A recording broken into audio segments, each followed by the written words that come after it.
अस्सलाम वालेकुम students. I hope आप सब ठीक होंगे। आज का हमारा लेक्चर होगा class 9 chapter number 2। Chapter number 2 का 5th टॉपिक है डोमेन्स ऑफ लिविंग ऑर्गेनिजम्स, यानी लिविंग ऑर्गेनिज्म के डोमेन्स। पिछले लेक्चर में हमने क्लासिफिकेशन सिस्टम पढ़े थे, इस लेक्चर में हमने पढ़ने हैं डोमेन ऑफ लिविंग ऑर्गेनिजम्स।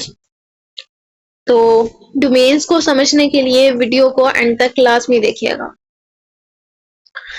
तो लेक्चर स्टार्ट करते हैं।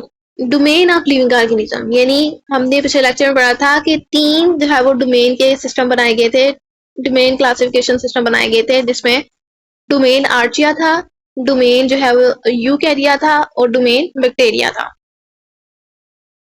अब इस टॉपिक के अंदर हमने उन डोमेन ऑर्गेनिजम्स की जो कि डोमेन के अंदर क्लासीफाई हुए हैं उनकी कैरेक्टरिस्टिक्स पढ़नी है कि कौन से ऑर्गेनिज्म हैं, उनमें कौन सी कैरेक्टरिस्टिक थी जिसकी बेस पे उनको डोमेन आर्चिया के अंदर रखा, कौन सी ऐसी कैरेक्टरिस्टिक्स थी जिसकी वजह से उनको डोमेन बैक्टीरिया के अंदर रखा गया, और कौन सी ऐसी कैरेक्टरिस्टिक्स जिनकी बेस पे उनको डोमेन यूकैरिया के अंदर रखा गया। हमने आज कैरेक्टरिस्टिक पढ़नी है, खसूसियात पढ़नी है उन ऑर्गेनिज्म की जिसकी बेस पे उनकी क्लासिफिकेशन की गई थी।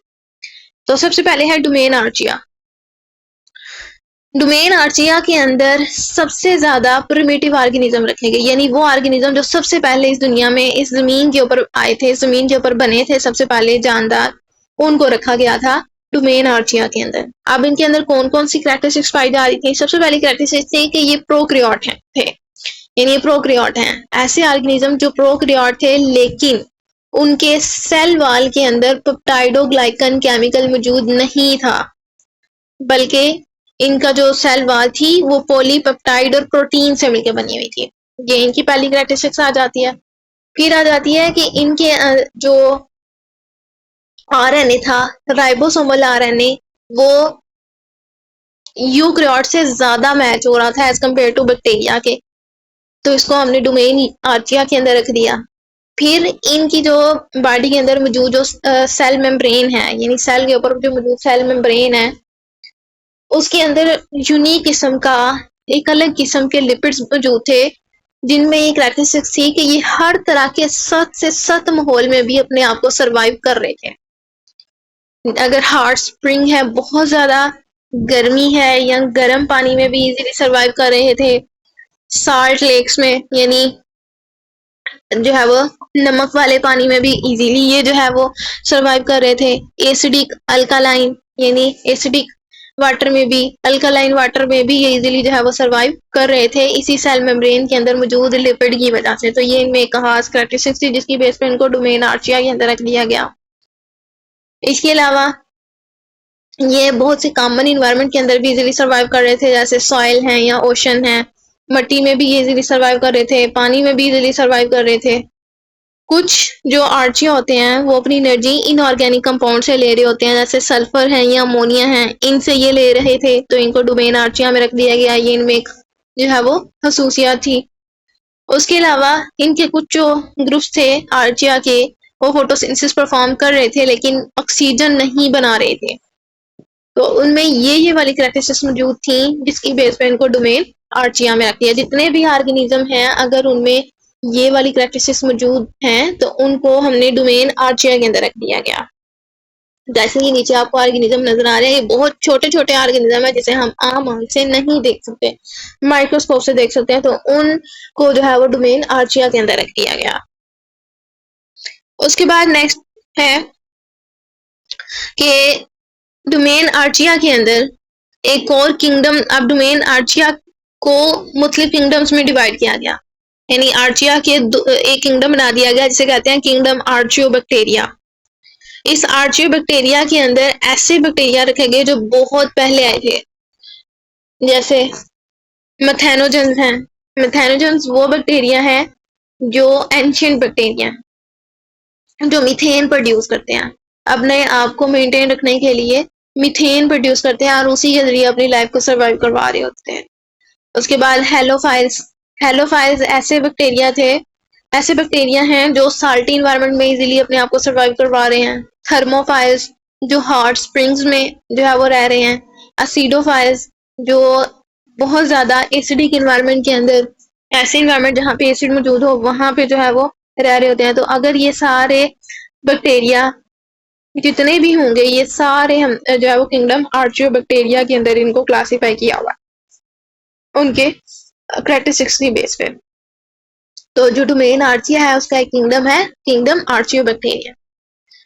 उसके बाद नेक्स्ट है सेकंड डोमेन आ जाता है डोमेन बैक्टीरिया। डोमेन बैक्टीरिया के अंदर बैक्टीरिया और साइनोबैक्टीरिया रखे गए हैं।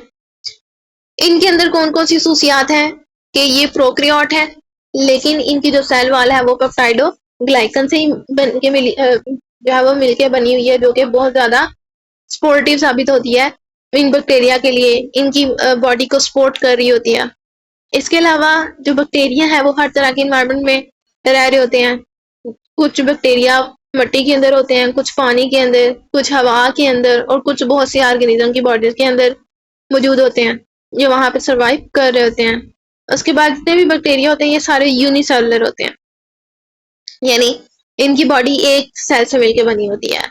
और बहुत से जो है वो सॉलिटेटरी होते हैं, यानी अलग रह रहे होते हैं, उनकी एक अपनी चेन होती है, अब बना के रह रहे होते हैं क्लस्टर्स की फॉर्म में या कॉलोनीज की फॉर्म में जो है वो बना के वहां पे सरवाइव कर रहे होते हैं।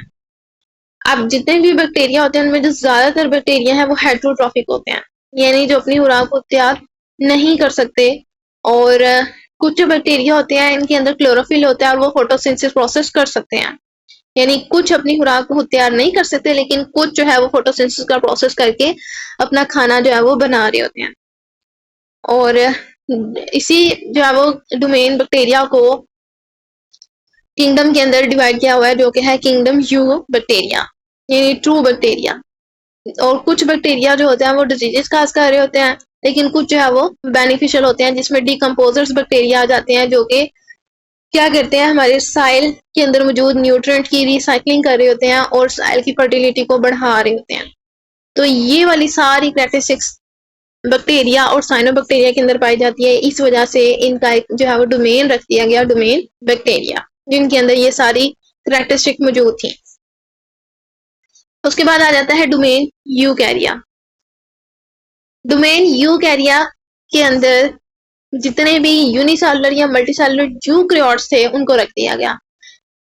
यूकैरिया नाम से पता चल रहा है यूकैरियोट्स, जितने भी ऑर्गेनिज्म यूकैरियोट्स थे जिनके अंदर न्यूक्लियस मौजूद है, अब चाहे उनकी बॉडी सिंगल सेल से मिलकर बनी है या मल्टी सेल से मिलकर बनी हुई है, ज्यादा सेल से मिलकर बनी हुई है, उन सबको डोमेन यूकैरिया के अंदर रखा गया, जिनके अंदर न्यूक्लियस मौजूद था और जिनके सेल्स के ऊपर मेम्ब्रेन बाउंड, जिनके अंदर सेल में मेम्ब्रेन बाउंड ऑर्गेनेल्स मौजूद थी, उन सबको डोमेन जो है वो यूकैरिया में रखा गया।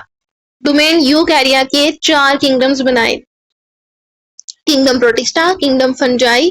किंगडम प्रोटिस्टा के अंदर प्रोटिस्टा यानी यूनिसेलुलर ऑर्गेनिज्म को रख दिया गया, किंगडम फंजाई के अंदर फंजाई को रख दिया गया, किंगडम प्लांटिंग के अंदर प्लांट्स को रख दिया गया और किंगडम एनिमेलिया के अंदर एनिमल्स को, मैमल्स को रख दिया गया।